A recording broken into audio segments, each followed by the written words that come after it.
बहुत जल्द समय आने वाला है कि भारत हिंदू राष्ट्र होने वाला है।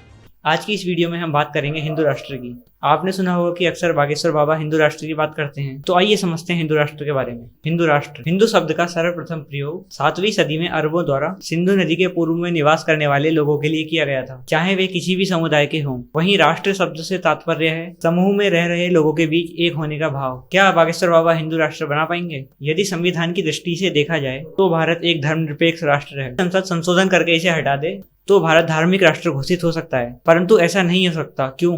42वें संविधान संशोधन से पहले भी भारत एक धर्मनिरपेक्ष राष्ट्र था, जिसका उल्लेख हम अनुच्छेद 14, 15, 16 में करते हैं। वहीं सुप्रीम कोर्ट ने केशवानंद भारती मामले में धर्मनिरपेक्षता को संविधान के मूल ढांचे का हिस्सा माना है। यदि इसके बाद भी हम यह मान लेते हैं कि हमारे देश की ज्यादातर जनसंख्या देश को हिंदू राष्ट्र बनाने की मांग करती है, तो तुम मेरा साथ दो, मैं हिंदू राष्ट्र दूंगा। तथा विवश होकर सरकार को यह निर्णय लेना पड़ता है कि भारत को हिंदू राष्ट्र बनाया जाए, तो इसका क्या प्रभाव होगा?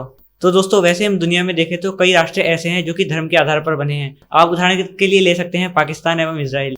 इजराइल यहूदी राष्ट्र होने के बाद भी तकनीकी में बहुत ज्यादा आगे है। इसने अरब राष्ट्रों की नाक में दम कर रखा है।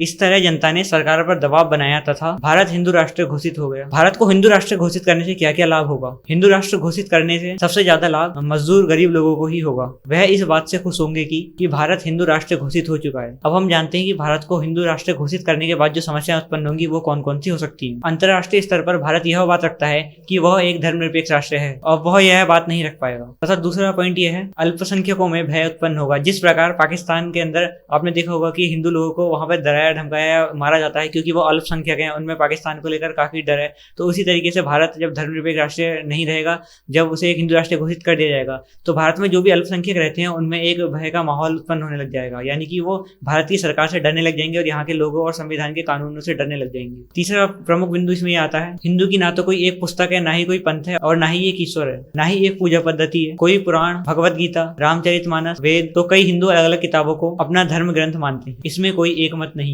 संविधान में जैन व बौद्ध भी हिंदू धर्म के अंतर्गत आते हैं। तो अब हम देखते हैं कि क्या हिंदू भी एक है? वास्तव में हिंदू भी एक नहीं है। यदि हिंदू राष्ट्र घोषित कर भी दिया जाए तो हिंदू की परिभाषा के अंतर्गत कौन कौन फिट बैठता है यह भी देखना होगा, क्योंकि हिंदू के अंतर्गत भी कुछ ऐसे समूह हैं जो अपने आप को हिंदू के अंतर्गत नहीं मानते, जैसे अनुसूचित जनजाति, जिन्होंने एक अपना अलग से ही धर्म चला रखा है जिसका नाम है सरना। वहीं अनुसूचित जाति अपने आप को हिंदू नहीं मानते हैं क्योंकि उच्च जातियों द्वारा इनका शुरू से ही शोषण किया गया है तथा मंदिरों के अंदर भी इनको प्रवेश करने नहीं दिया जाता है। स्वयं बागेश्वर बाबा इससे बचे हुए नहीं है, वह भी दलितों से भेदभाव करते हैं।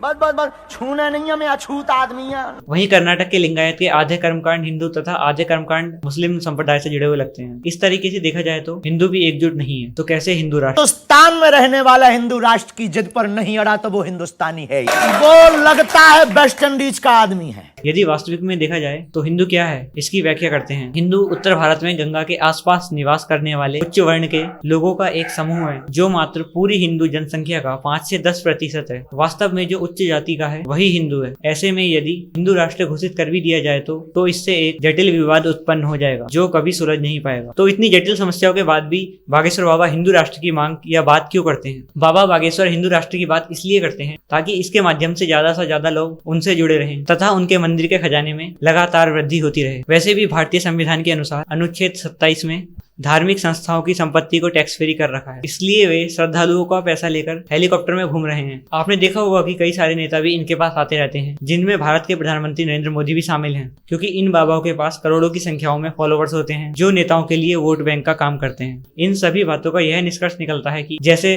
मनोज शुक्ला ने अपना नाम शुक्ला से मुंतशिर कर दिया, उसी तरह से यदि हम अपने राष्ट्र को धर्मनिरपेक्ष से हिंदू राष्ट्र के रूप में बदलते हैं तो इससे कोई फायदा नहीं होने वाला है, जैसे मनोज मुंतशिर को नहीं हुआ। यदि देश को हिंदू राष्ट्र घोषित कर भी दिया, ना तो इससे गरीबी में कमी आएगी, ना ही लोगों के जीवन स्तर में कोई सुधार होगा, ना ही कोई आर्थिक विकास होगा। यह केवल मन को समझाने एवं शांति देने जैसा होगा। तो इस वीडियो में इतना ही।